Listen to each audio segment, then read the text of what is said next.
Tengo pesadillas. Siempre las he tenido. El mundo es un lugar hostil.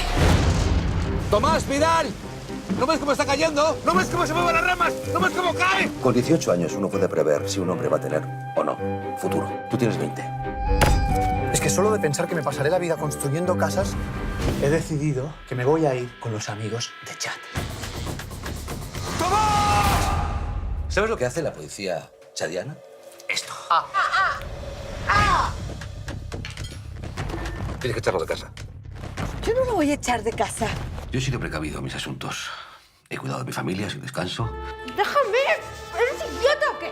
Por cierto, necesitaré más dinero. Pero no quedamos que este era tu último año en París. Creo que papá está tramando algo. El día que no está tramando nada estará muerto. Es probable que tenga cáncer. En el ojo. Si me tienen que limpiar el culo, mátame. ¿Tomarás postres, sí o no? ¡Sí, quiero! Y todo esto enfermo. Enhorabuena, está usted sano como un bebé. ¿Y esto qué es? Nuestros hijos no saben lo que hacen, al menos los míos. Y lo peor es que no se dejan aconsejar por mí. Tengo credenciales de sobra para advertirte que el mundo es un lugar hostil. 14 minutos tarde. 27 minutos tarde. 33 minutos tarde. ¿Puede, por favor, llamarle y decirle que Jacobo Vidal le lleva esperando 1 hora? ¿Que llamamos a una grúa?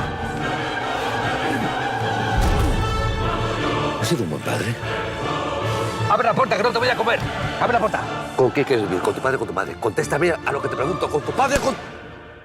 Es decir, que aunque usted lo hace todo bien, todo le sale mal. ¿Perdón? Tiene usted un pequeño trastorno obsesivo. Mire, no me dé charlas. No me dé charlas. Yo solo le pido que me recete un somnífero. Que me deje muerto.